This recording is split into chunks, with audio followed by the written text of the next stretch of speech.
தொட்டி கோவிந்தன் வெர்சஸ் நண்டு நாகா, வக்கீல் வண்டு கோர்ட்டு காமெடி. ஒரு சின்ன அமைதியான கிராமம். ஆனா அந்த கிராமத்துல அமைதியே இல்லாம பண்ணுற 3 பேர் இருக்காங்க. ஒருத்தன் கீரி பிள்ளை, ஒருத்தன் ரோஸ்டர் கோழி, 3வது ஹல்க் மாதிரி பயங்கரமான வக்கீல் வண்டு. இந்த கீரி பிள்ளை பெயர் தொட்டி கோவிந்தன்.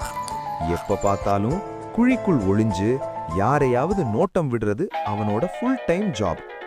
நான் ரொம்ப புத்திசாலின்னு அவனுக்கு அவனே சர்டிபிகேட் கொடுத்துக்கிட்டவன். அதே ஊர்ல மீசைய முறுக்கி மார்ப நிமிர்த்தி நடக்கிற ஒரு ரோஸ்டர் இருக்கான். அவன்தான் நண்டு நாகா. இந்த ஊர்ல சூரியன் கூட என் கத்தலுக்கு பிறகுதான் எழுன்னு நம்புற லெவல் ஓவர் கான்ஃபிடன்ஸ். ஒரு நாள் காலை சூரியன் உதிக்கிறதுக்கே முன்னாடி குக்கு குக்கு குக்கு நண்டு நாகா சத்தம் ஊரே நடுங்குது. அந்த சத்தம் கேட்டு குழிக்குள்ளிருந்து தொட்டி கோவிந்தன் கத்துறான். ஏய் நாகா, நீ கோழியா அலாரமா? தூங்க விட மாட்டேங்கிற, எனக்கு கோபத்தை உண்டு பண்ணாத. நண்டு நாகாவுக்கு கோபம். ஏய் கீரி பிள்ளை, நான் கத்தலன்னா இந்த ஊரே எந்திரிக்காது, சூரியன் உதிக்காது. இரண்டுக்கு இடையில் வாக்குவாதமா போய் சின்ன சண்டையா மாறுது.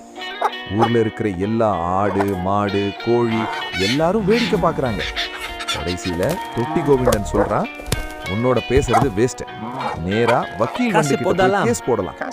நண்டு நாகா யோசிக்காம, நியாயம் இருந்தா எனக்கு பயம் எதுக்கு? வக்கீல் வண்டு ஆபீஸ். ஒரு பெரிய நாற்காலி, அதுல சாய்ந்து வக்கீல் வண்டு உறங்கிக் கொண்டிருந்தார். தொட்டி கோவிந்தன் எழுப்பியவுடன், வக்கீல் வண்டு, சொல்லுங்க, யார் மேல யாரு கேஸ்?